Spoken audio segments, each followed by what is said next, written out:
Hello and welcome to this episode of the Mary-Jess Meets podcast. Today I'm going to meet Alexa Ray. She is a recording artist, singer, songwriter and lyricist whose epic performances weave between the worlds of pop and classical. Her former operatic training has led her to performances all around the world and she has won multiple awards and competitions. Now she is working to redefine the landscape with her unique style, blending her powerful and emotive vocals alongside electronic cinematic productions to create music inspired by television, film, and game. So let's meet on the Mary-Jess Meets podcast, Alexa Ray. Well, hello, Alexa Ray. Thank you so much for coming and joining me on the Mary-Jess Meets podcast. Thank you so much for having me. I'm so excited to be here. I am so excited to be talking to you. I mean, not only do I love your music, but I know that we have other things in common that we're definitely going to get to in this podcast. But normally with my guests, what I like to do is just start at the beginning and ask, why music? Oh, I mean, some days I ask myself that too. For me, I don't really think I chose music. I think music chose me. I mean, that sounds cheesy, but I just remember from like a young girl, my mom she's a huge classical fan. So she would always be having, Maria Calais or Cecilia Bartoli kind of playing, in the background, while I was either doing homework or she's, cooking or doing whatever. And so I was just surrounded by, classical music from a very young age. And I just remember kind of listening and just being in awe of these other singers. And, of course, looking at the CD covers, they're in these like gorgeous gowns. So just, everything about it visually and, hearing everything, it was just so beautiful to me. So I think it wasn't until I saw Charlotte Church, come out and start her career was kind of when I thought, oh, I can do this now. I don't have to wait until I'm older. I can actually start doing this now. So I would always be mimicking and kind of singing, at home, the greats. And I think I had joined the church choir and I was given a solo, and someone after one of the services went up to my mom and said, she can actually sing. You should kind of put her in lessons and further this. So that's kind of how I got into singing, and my passion was probably from my mom. Okay, amazing. That's such a great start. I mean, not only being surrounded by music in the household and having your mum being passionate about it, but starting singing in a choir. I mean, what a gift. I I think it's great. For me, being in a choir when I was little, it really helped develop my ear and gave me so much experience. How did you feel about it? I didn't realize that until later on. So after the church choir, I had joined actually another choir, the Bach Children's Chorus here in Toronto. And they are a pretty prestigious young like children's chorus. And so we toured around Canada together doing competitions and things like that. And I didn't really realize at the time all of the strengths and tools I was building being in a choir, like, your ear training, learning to blend with other singers, being able to hold your own harmony. And so it wasn't until I was probably, in high school, and then when I started singing with other people or meeting other people in the industry, I kind of realized that I was a lot further ahead because of the training I had in the choir, being able to hold my own notes and all of that. So being a part of the choir was a really good foundation for me. You feel exactly the same way that I do then. Whenever somebody comes to me and says, oh, I want to be a singer, what shall I do? Join a choir first. Yeah, exactly. Because like you say, it's got so many benefits. And it sounds like for you as well, you would. Yeah. Sorry, I didn't hear that. Like sight reading, like even just, having like the sheet music in front of you and then you're following along and hearing everybody else's notes. Like you're not really understanding maybe in that moment how much you're being introduced to in music. So yeah, being in a choir is just really great foundational elements starting singing. Yeah, and the sight reading point is a good one as well. There are so many benefits. It sounds like you were really surrounded by the love of classical music wherever you went. So do you think that that really helped dictate where you went? Did you ever kind of hear a pop song and go, do you know what, I maybe I should? didn't. No, never. I was a bit of a weird child in that sense, because a lot of, like, my parents listened to classical music. My grandparents listened to classical music. And then I went into a children's course, and actually the accompanist of that choir was Eleanor Daly, who is a gorgeous composer, but it's classical. So a lot of my journey early on was heavily focused on very pure classical training in classical music. So, I was listening to like Beethoven while cleaning my room at like 10 years old. Like, I'm thinking back and I'm like, who does that? Like, what an odd child. Like, so I mean, I loved it, and I still love classical music. But yes, I don't think it was until I kind of hit more um probably high school, and then I kind of realized that, oh, a lot of other kids are not listening to classical music. This is a little different. So yeah, I remember kind of being not shocked, but I was always I didn't understand the pop culture of music, to be honest with you, because I think I had been so not sheltered, but just brought up in the classical world. And I think that also had to do a little bit with the training of the classical world, which is, and like the purists who are teaching the classical music. So there's this, I don't know if it's like a stigma, but if you're singing pop music, then you're not a real singer, or you're not doing it properly, or like there's a lot to do with, oh, if you're a classical singer, you're a classical singer, and if you're a pop singer, then you're something else. So I think that was part of the rigidness, of my world, at least being in the classical community. Did you feel pressure from that kind of way of thinking?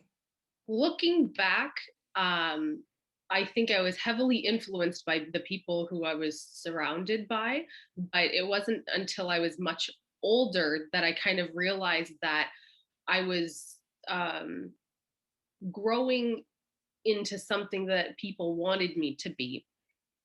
And so, yes, I think I did kind of feel a pressure, but I don't think I noticed that pressure until I was a little bit older in my career.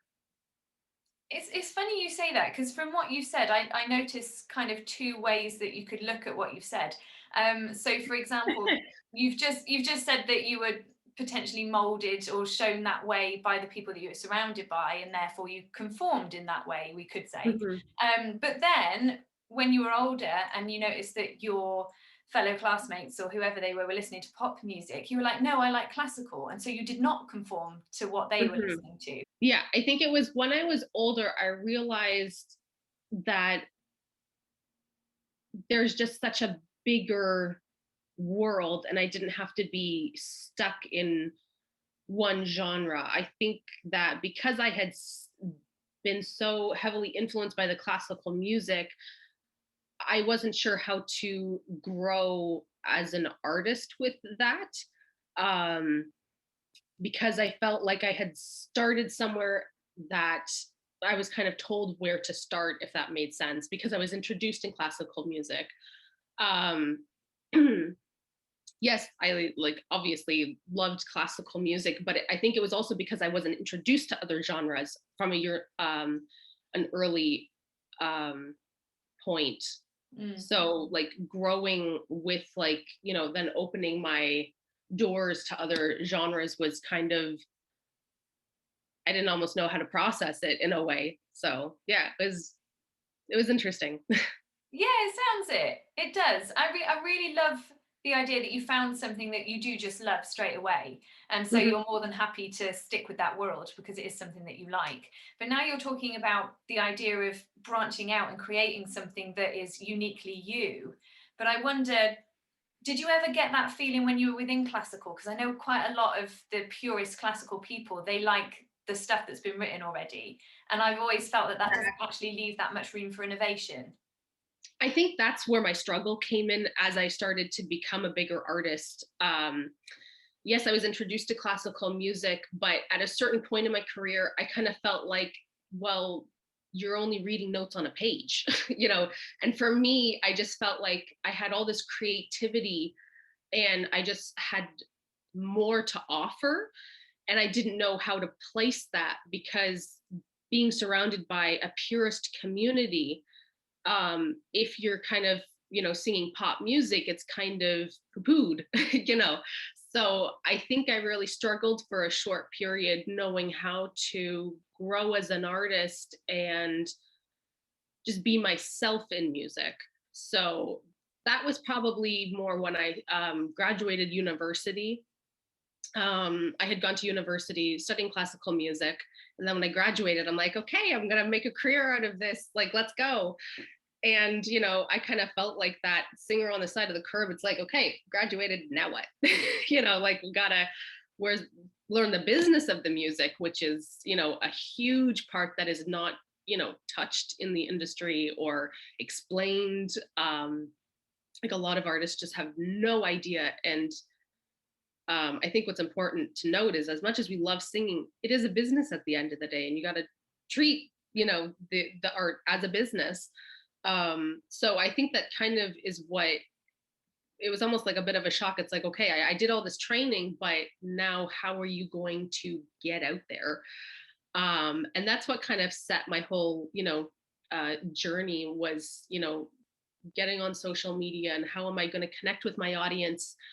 And then that kind of also influenced the music because being able to connect with my audience, I realized that as much as I loved the classical music, I didn't find that it was as relevant for the people I wanted to connect with and the audience that was willing to listen.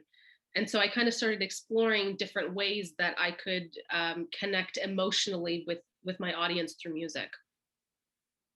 Oh gosh, there's so many things that we could touch on Yeah. that you've just said. Like the business side of things, that's a can of worms as it is. Yeah. But I'd like to just go back to what you said about finding your own voice as an artist. Coming Yeah. from a purist community, were you afraid that they would actually, in a way, Oh, shame 100%. you for going, actually, I want to Yeah. do something different? Yeah. Oh, 100%. Um, and I think there was a really big year where I just needed to find myself. So I think it was a solid year that I actually disconnected from social media. I wasn't sure where to go, how to adjust because I felt this disconnect between, you know, this classical purist, you know, do I want to just be an opera singer or do I, you know, I felt like I was trying to not be someone that I wasn't, but I didn't want to disappoint people. And so this pressure of, you know, trying not to disappoint people was really kind of a weight on my shoulder. Um, and yeah, just I had to work through that and figure out who I was in music and what I sounded like on my own, separate from everybody or anything else. So that's kind of how I got into kind of the soundtrack and film score sound because I kind of went down this rabbit hole of just listening to classical music, but then I started to realize that there was different forms of classical music, you know, within the genre. And so as I kind of searched, I came across it was the Epic Music World YouTube channel, and I was listening to all this trailer music, and it was just like I don't know how else to explain it, but it was like a pair of glasses was put on my face. And it's like, oh my gosh, this is it. This is me. It's epic. It's powerful.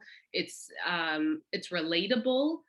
Um, you know, and that really got me thinking that, well, yeah, I mean, Puccini, Mozart, Wagner, these were all iconic composers.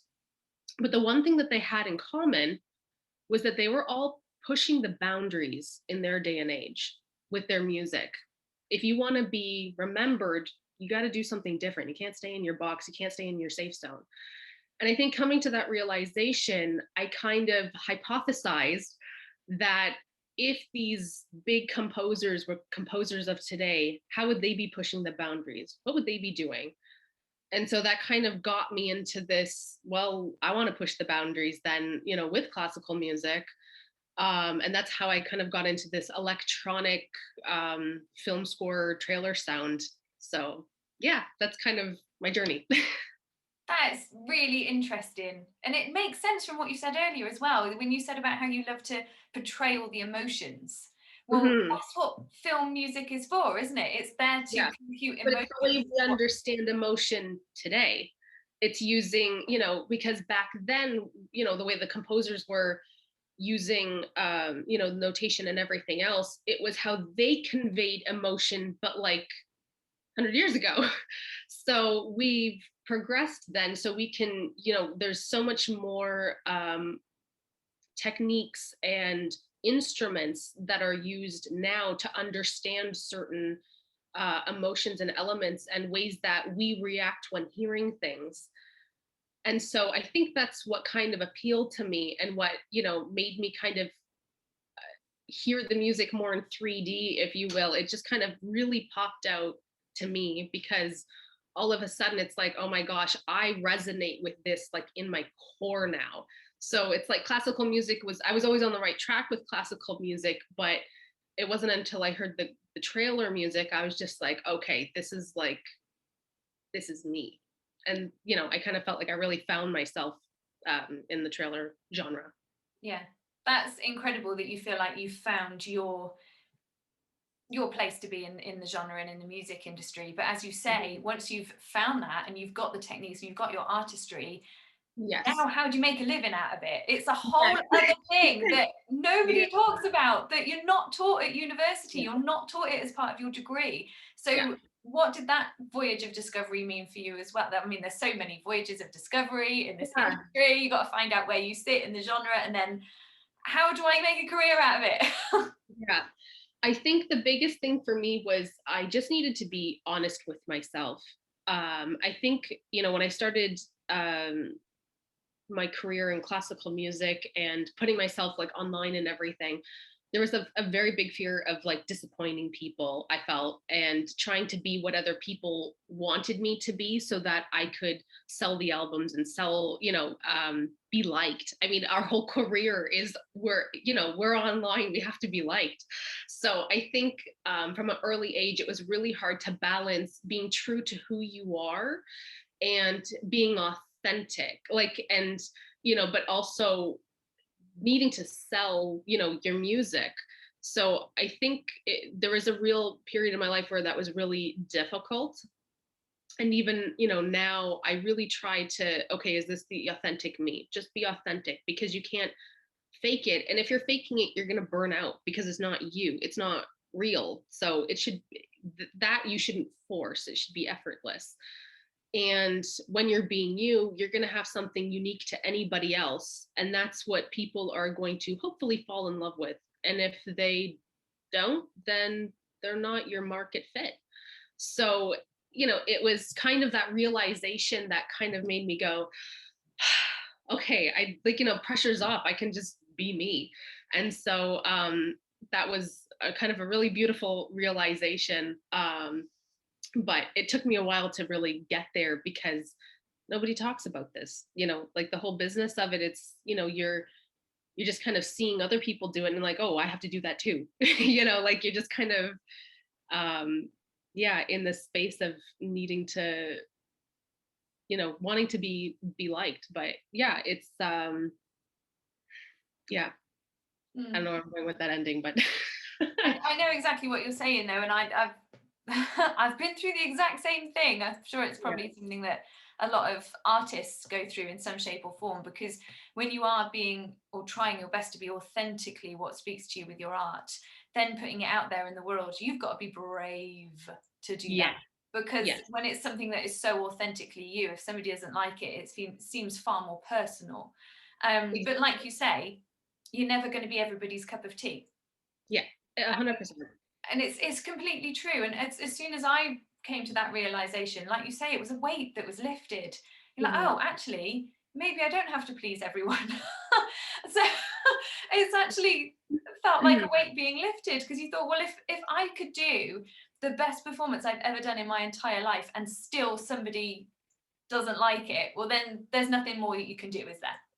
No, exactly. So, So yeah, I think it just goes back to the fundamental of your brand. And again, I don't think a lot of people talk about this, in the industry, but you have to be authentic to your brand, who you are. You really have to sit down and figure out, what your place, in the industry is going to look like. Um, are you edgy, or like, are you whimsical, are you, like, what do you want people's emotion and reaction to be when they listen to your music? And when you kind of like sit down and really put together that package of who you are, then when you go to create your music, when you go to do like everything else, it'll fall in line because you've already thought about and um, consolidated like your actual branding as an artist. Um, yeah, and I think once I kind of knew the direction, knew the music, and then kind of sat down and really finalized, okay, this is who Alexa Ray is. That's when, that's when I created Fearless, because I felt like for the first time I knew who I was, and it might be scary as all hell, but you got to be fearless.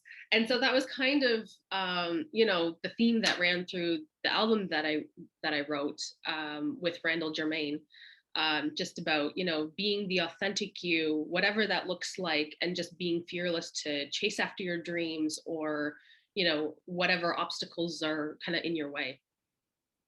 yeah, that's quite an amazing way of summing up your album, but I really would like to go deeper, Yeah. because it's such a gorgeous work of art, and I love that you wrote it as well. I mean, I just think that it's so important for our genre of classical crossover, wherever you feel you fit in that genre, that there is innovation within it.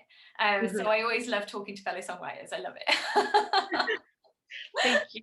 So can you tell us more about a few of the songs that are on Fearless and where that inspiration came from? What was the writing process? Um, well, I wrote it with Randall Germain, and we had actually done a track with Adam Music Audio, which is a publisher out of Bulgaria, I believe. And we did our first track together a few years back, which won an award in the Hollywood Music and Media Awards for Best Lyricist. Congratulations! Which was pretty incredible, because I mean, I did not think in a million years I'd be able to call myself like a lyricist or like a songwriter, or, like that. To me, just, it sounds weird still coming out of my mouth. um, because when I grew up, I was just always reading notes on a page. So, I mean, I did kind of dabble in poetry briefly, but, I didn't really realize that I had it in me until, a few years ago, when somebody had asked me to kind of, just and giggles, try putting some words to a song. And I did, and it just kind of, there wasn't a lot of friction, which surprised me. It just kind of felt natural to me. And I think I realized that, when you stay open to, anything, you'll surprise yourself. Um, and so that's kind of like my songwriting journey. But then, yeah, coming into Fearless. So after we won the Hollywood Music and Media Awards, Randall was like, well, do you want to do an album together? Like, this had such great feedback. Everyone like loved it. I think it's getting close to hitting 1 million streams now on Spotify, which is super exciting. And he's proposed that we do a full album together. So I just, of course, said yes, because he's phenomenal composer, just brilliant. And he has such a unique like vibe to his music. And we just worked so well together, which is important. And, if I had like a suggestion, he was already thinking that. So it was kind of like we just kind of synced, on the same level like that. And all throughout the writing process for Fearless, we were just, right on the same page, which is so hard to find, collaborating with somebody. But I think that's why, I think the album turned out so great, is just because our energies just synced so well. Mm. Um, and yeah, he really pushed the boundaries with, blending our sounds and what we both brought to the table. My powerful epic vocals, but then he really introduced elements of pop and electronic, but then still had those big orchestras so that you felt that classical push. But then, yeah, it was a really fine balance going back and forth between finding that right percentage of pop, classical, and it was a lot of fun. Mm. It sounds it, and you're right. It's so important that you've got somebody in that creative space with you who really understands you, and somebody you can feel that you can be really open with. Because Hmm. when you are presenting ideas right from deep inside you that are they can be quite vulnerable feelings, you need to know in that writing room that they're going to be received with kindness. Yes. So if you've got somebody there who's on the same wavelength as you, it's a supportive environment. It means that you can really talk about those things that Hmm. will bring out the most emotional response that it can, which Yeah. is, as we said, that's what connects. So, Hmm. yeah, it makes perfect sense that what you've created has to be fearless, because you have to be fearless in that writing session to go, actually, this really means something to me, and to be able to open up. Hmm.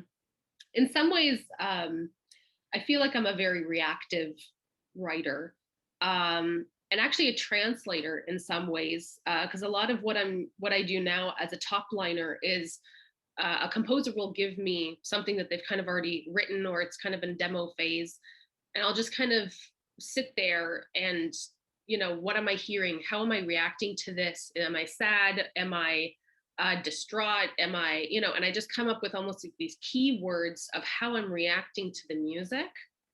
And from that, I create a story or like a backstory. And then from that, then I kind of put into the lyrics of how I've reacted to um, these moments in the music.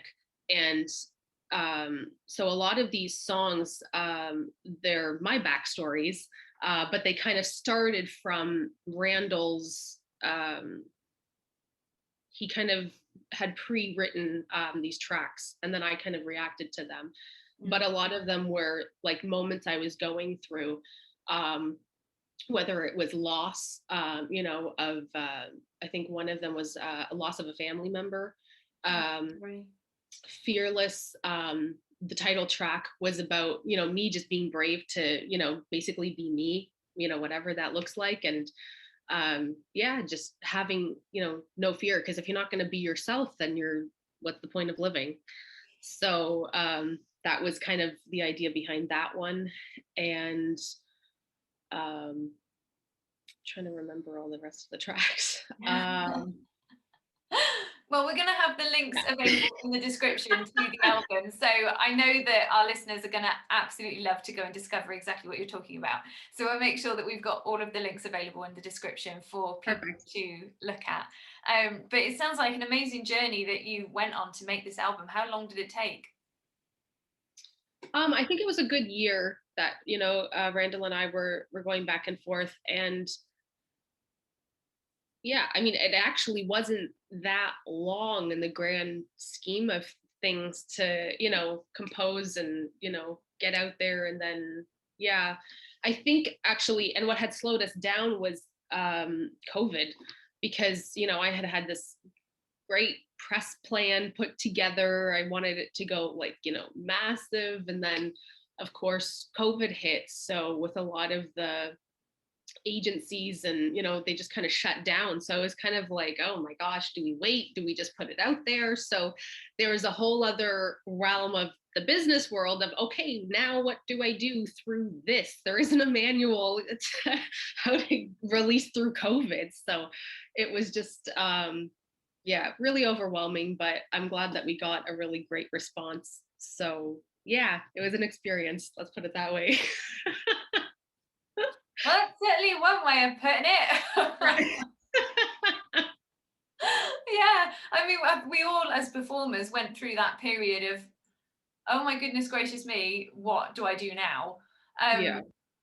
And then to have an album release scheduled while all of this is going on. Yeah. So I was just like, oh my gosh. And like, all these big decisions. And of course, looking back, it's like, oh my gosh, I should have done this. I should have done this. I could have done that. But, when you're in it and you don't have a manager, or you don't have, somebody who's kind of helping you like brainstorm through it, you're just trying to make the best decisions that you can. So yeah, Well, they say that hindsight is always in 2020 vision, don't they? exactly. So I feel like in this industry, it's a learning game. You have to constantly adapt and learn. And yeah, that's literally, if you're going to sink or swim, is how adaptable you are. Yeah, I completely agree with you. There's just every single week, let alone day, in this industry, there's like a whole other thing that you've got to learn about, wrap your head around, and complete by the end of the day. It's so often does that happen, and you're like, gosh, can I not just have one day where I know what I'm doing and I know what's going on? It's not like that when you've got to juggle all of these different hats and all of these different things, like you say, managers, PR agents, you've got to get a lawyer together to get your contracts together for the people that you're hiring to make the music, your songwriting brain, how do I pay the royalties? Like, there's so many things. Exactly. And where's the 36 hours in a day that we ordered? Because they haven't come yet. Who needs sleep?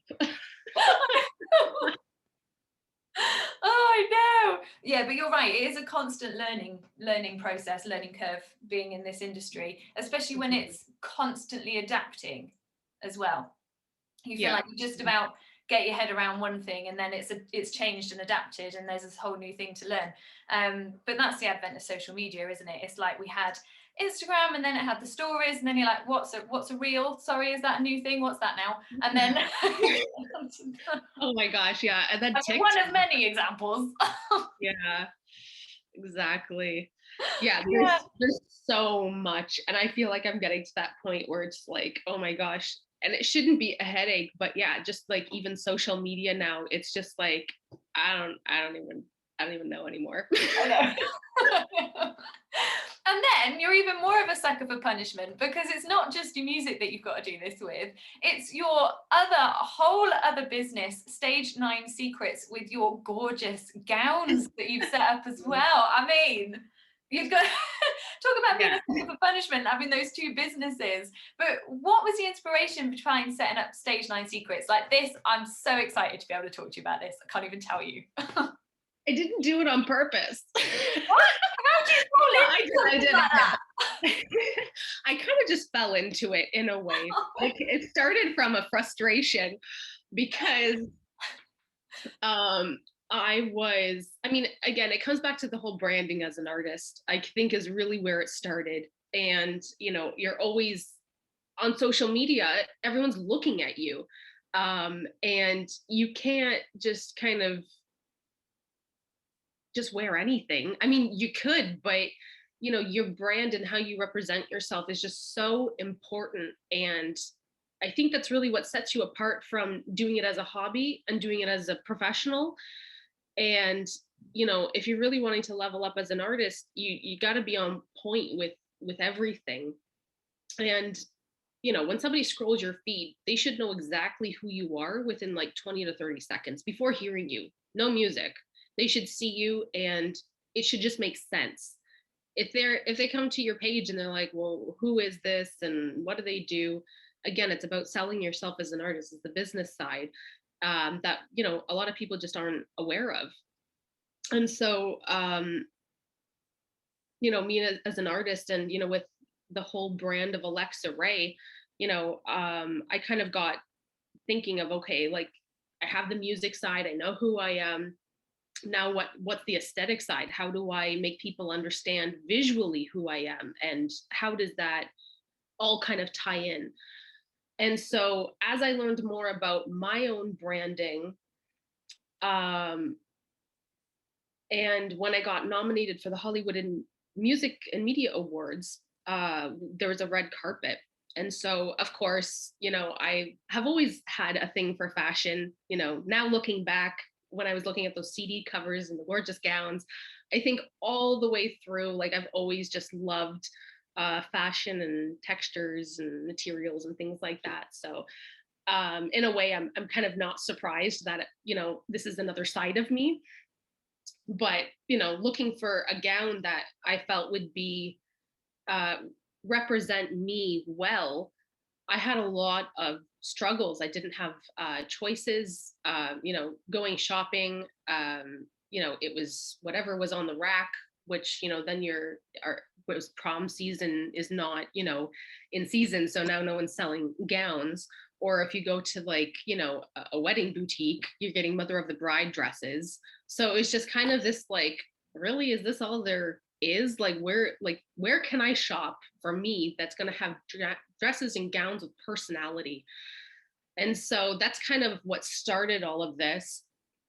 And I kind of went to my closet and started looking at all the brands and my favorite dresses. And when I was in not Hollywood, Los Angeles, I ended up stopping by the fashion district and connecting with some of these brands because they were in LA. And so that's kind of, I shopped through everything that I liked and was just like, you know what, I'm gonna do this because it hasn't been done. And especially for artists, there isn't a place, unless you have a stylist or you're part of an elite company or club, there isn't anything for us independent artists where they can go and really find gowns to brand themselves.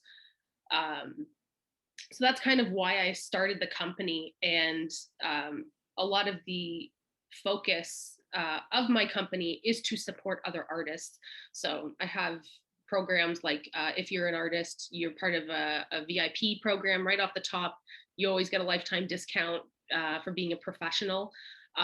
Rewards program. So if you're going to shop with us, then you're also rewarded. Just ways that I can kind of give back to the artist community and help support them because, these gowns are expensive too. So yeah, that was kind of my whole vision and how it started with Stage 9. Yeah, oh my gosh. That's completely amazing that you did that and you took it upon yourself to go, hang on a minute, I'm going to serve the independent artist community because of that problem that you'd had. And so much of what you said is speaking directly to me now.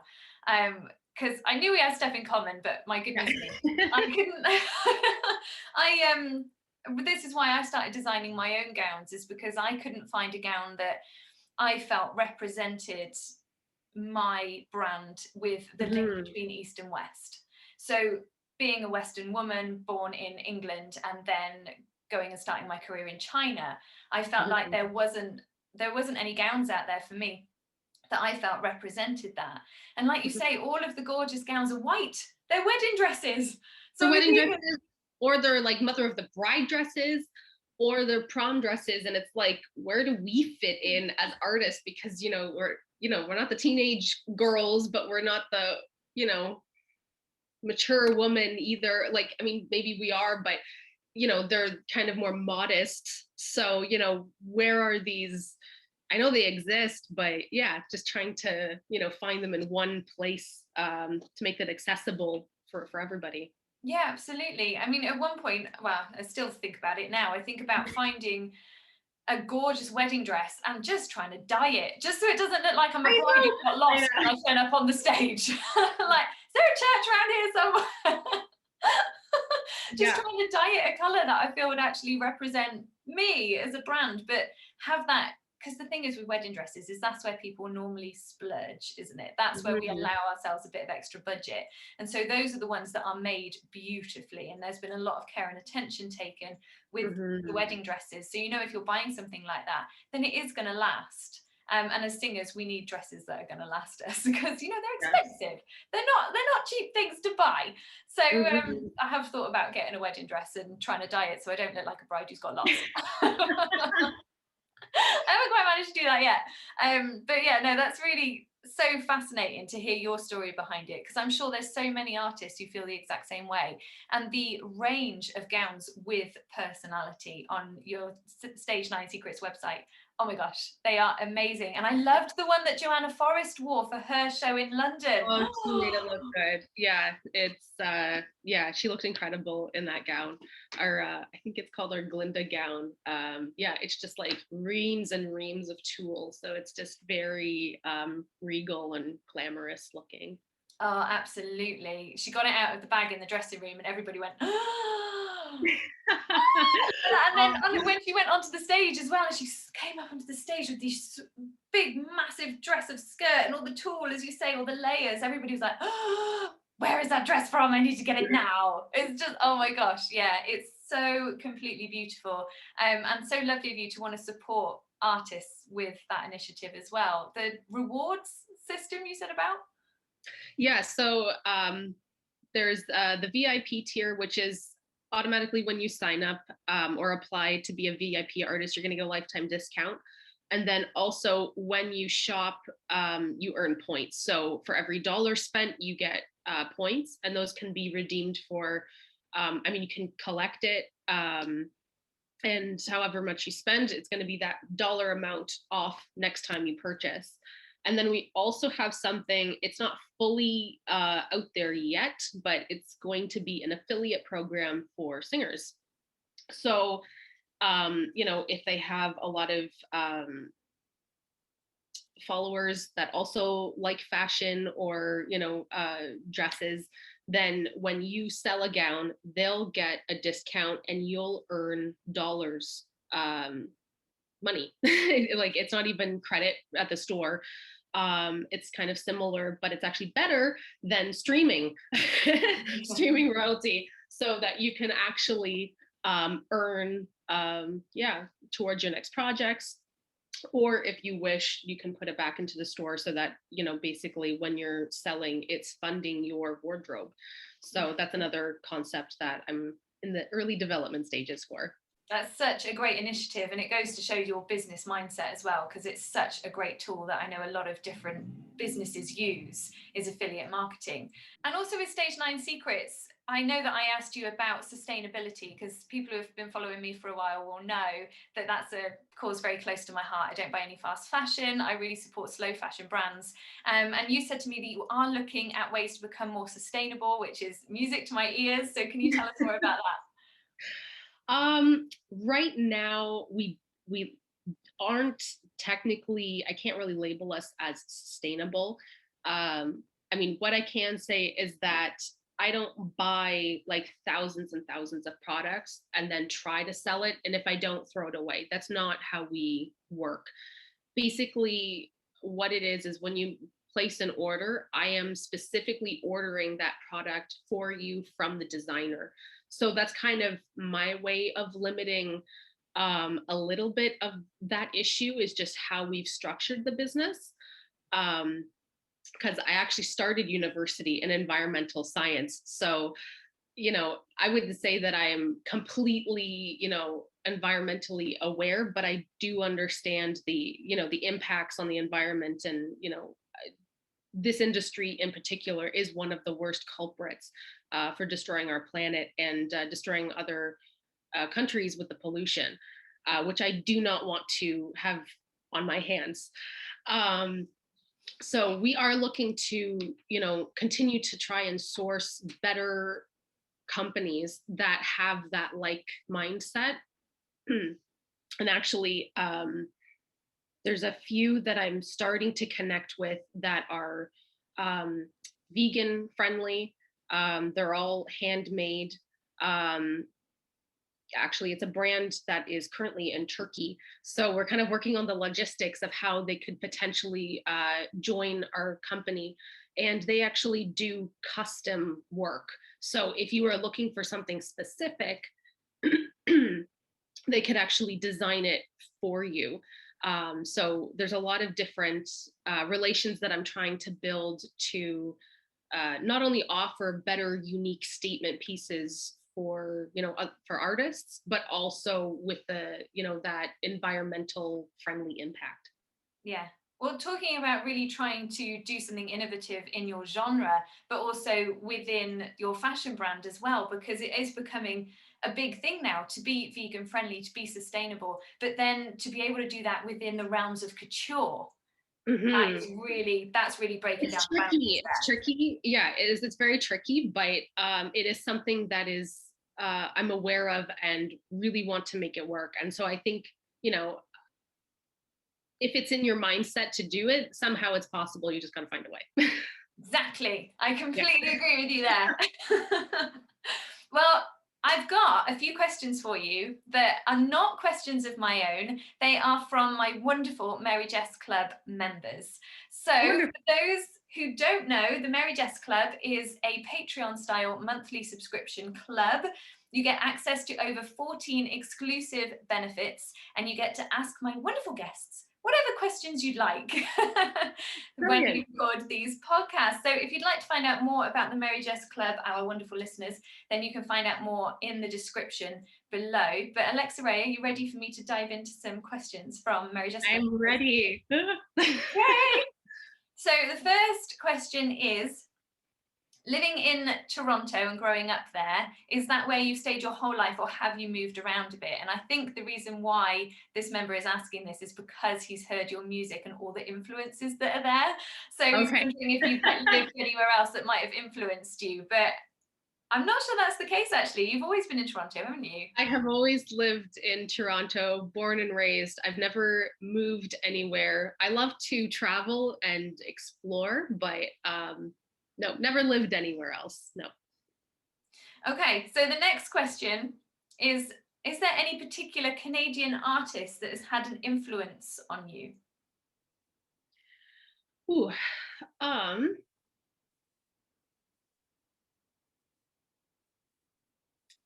mean, the only, name that really comes to mind is maybe Celine Dion. But I mean, I'll be honest, I don't think that there is a lot of, at least for what I do in my experience living in Canada, I don't think that there is a lot of big name artists that are supported by Canada, which is really really sad. I mean, a lot of, like, even if they're born in Canada, they move to the States just because there isn't a lot of support here for the arts. So, you know, even someone like Shawn Mendes, I mean, grew up in Ajax, which is outside of Toronto, but still kind of in the GTA.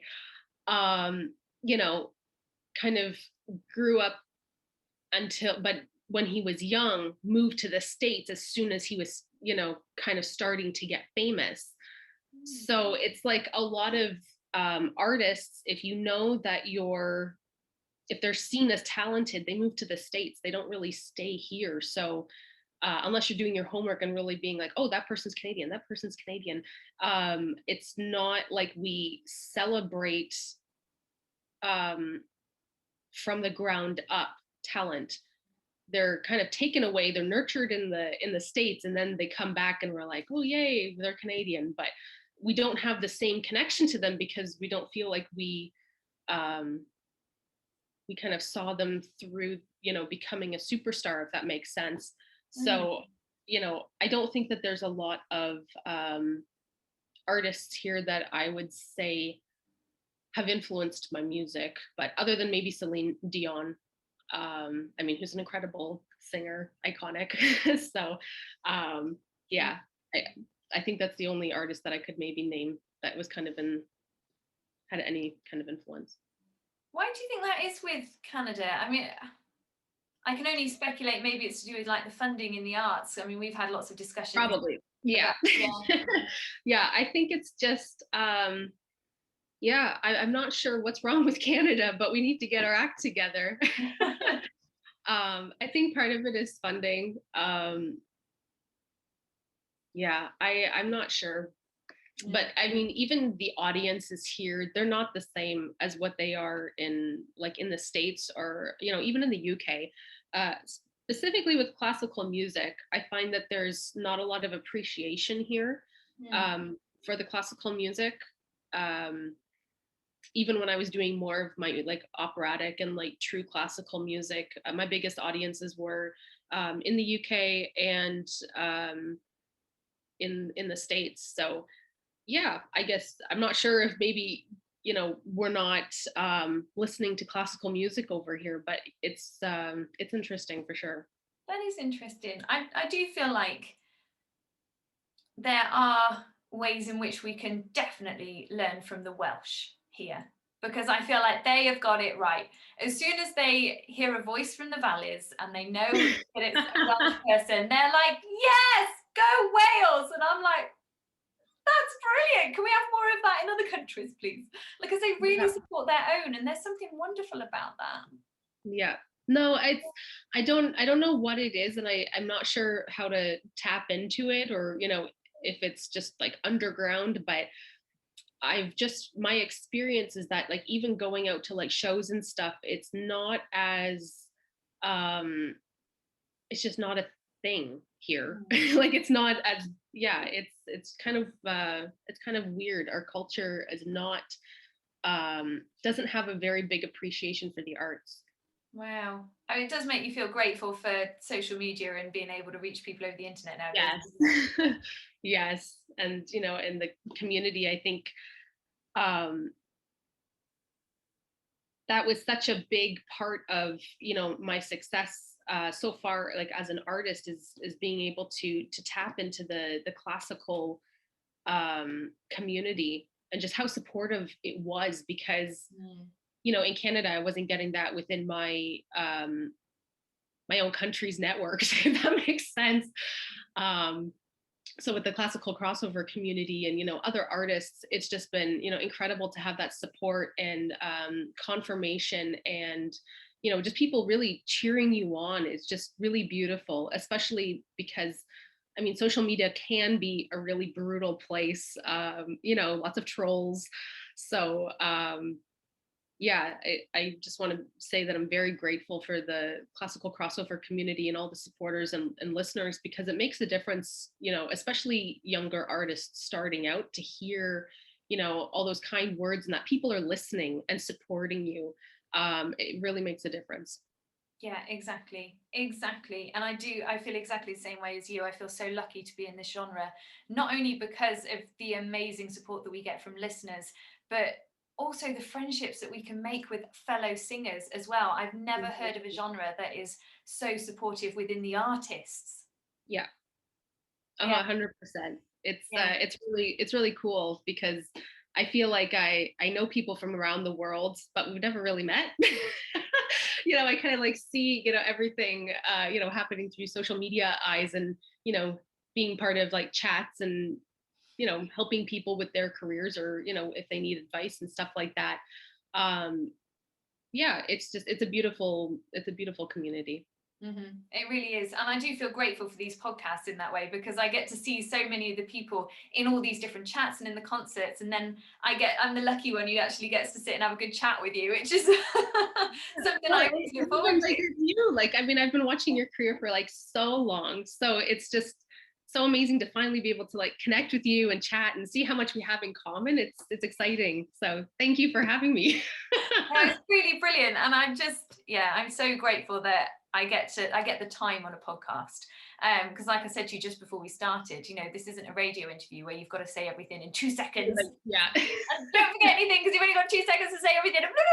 Like, thank goodness it's not like that. We can relax, we can have a nice chat about all kinds of things, and it's lovely because it means that I get to make such great friendships with this podcast as well. Like, talking about being really good friends with people that you haven't met, like Grace Foley, who I interviewed on this podcast just over a year ago now, and Ema Barry as well. Actually, they're both Irish, and we've never met, and yet we are best friends. Aww. And it's amazing how that can be formed through having the time to actually sit and get to know someone that quite often I feel like I know already because I've seen you everywhere. Yeah, exactly. Yeah, exactly. Yeah. So that's really nice. I do have another question. I feel like I better. Okay. I'm going to read it in its entirety, because it's a lovely little message with a question at the end, from another one of our lovely Mary-Jess Club members called Zach. So he says, I discovered Alexa Ray's music on a random fall down a YouTube rabbit hole. I mean, haven't we all been there? We've all been there. We've all been there. That's pretty cool. He says her singing voice has this wonderful cinematic, cinematic quality that has a lot of depth, power and emotion, especially on Across the Sea and her cover of Hello by Evanescence. Now, because Zach has mentioned these, we've got to make sure they're in the description. So check out the links in the description for those. Is that something that she has developed naturally, or is it a style she trained in or otherwise learned? I mean, firstly, that's a lovely thing to say. Thank you, Zach. Yeah. Well, I think it's a combination. I mean, I think that the depth in my voice is just kind of me. I would probably say that some of the qualities are probably my classical training coming through. I think I've been blessed with a very flexible voice that can kind of go back and forth between, operatic, but if I want to, go more pop, I can, because I can kind of hold my vibrato and kind of turn it off and on again, depending on how I want to convey an emotion. And actually, that's something that I've been heavily focused on exploring probably this past year, is different sounds and different kind of, I guess you could call them techniques, like Baltic war cries and things like that, to really kind of get people to emote and react. I think a lot of what I'm exploring now is people's reactions to sound. So in a way, I feel like I'm like, like developing like sound designing in a way, but using my voice, if that makes sense. So yeah, I think it, like a lot of what you're hearing is probably a combination of things that I have developed and practiced, but probably the depth of my voice and the powerfulness is probably thanks to my operatic training. Yeah, I'd say that makes sense.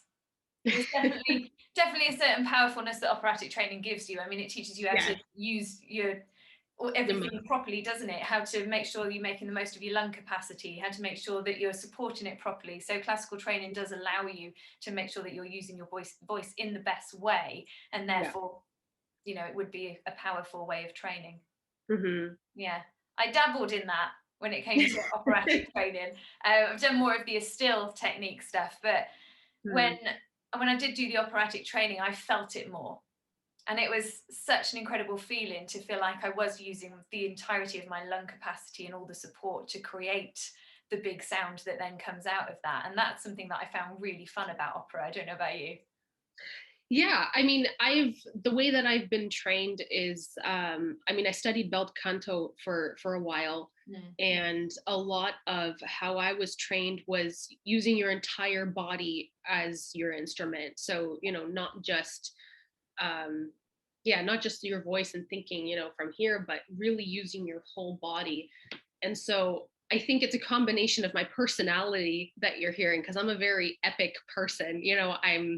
I'd like to think that I'm very full personality, but I'm very passionate, and I feel, I'm very like an emotional person. So when I sing, I'm using absolutely everything, and I think it just comes out in my voice, but also because of the way that I've been trained. Yeah, and it's interesting you said about war cries in your like you touched on that quickly, and I was like, whoa, we got to come back to that, because I guess if it's a really guttural war cry, that's going to really elicit a big emotional response from the listener. Yeah. So like when I'm doing kind of top lining and sessions for trailer composers, there's multiple layers. So yes, you might be singing like, your main vocal line, but there's other things going on in the background. So that's where I kind of have fun experimenting with, different sounds. So it could be more atmospheric, if you're wanting it to kind of have, feel like softer, more like a lullaby, you could do atmospheric, like oohs and ahs, and, taper the voice and be more breathy to show more like intimate moments.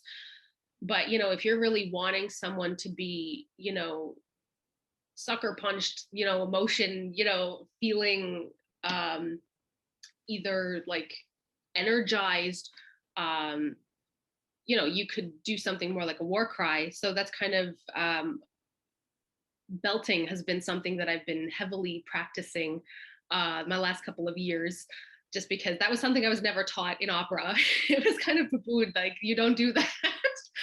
So that's been something that I've been kind of practicing and perfecting, just so that it's another color, you know, to add to all of these layers, you know, so people can react to these different sounds. Yeah. Oh, that's so interesting. I feel like you've answered Zach's question beautifully there. So thank you so much for answering the Mary-Jess Club members' questions. Now, our lovely listeners, if you'd like to find out more about the Mary-Jess Club and all of the exclusive benefits that go along with a monthly membership, then the link is in the description below. So you can just head down to the link and have a look. So Alexa, honestly, I have so enjoyed talking to you. I just want to ask you about the future for you. Like, what can we look out for? What's coming up in the pipeline? Well, there's lots of new music coming out. I do have a couple collaborations that I'm working on. One is actually with the Epic women community. So this is a community of women composers, instrumentalists, vocalists. Some of them have been featured on like video games, like movie soundtracks, and we're kind of putting together an entire album to kind of showcase you know, women in the industry, and specifically within, you know, this epic genre. So Jennifer Thomas is going to be on it, Felicia Ferreira, Julie Elvin. So just a number of incredible women, and I'm so honored that I'm going to be a part of it. I don't have a release date yet, but I'll be sure to keep you posted.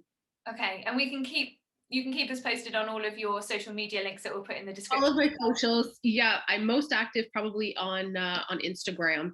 But yeah, I'll try to update everywhere.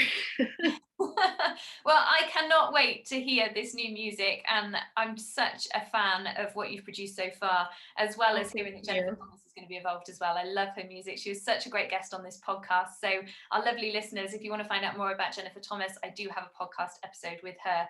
But Alexa Ray, thank you so much. You've been such an incredible guest, and I'm so happy I thank you. Yes, finally. Thank you so much for having me. I've had a complete blast.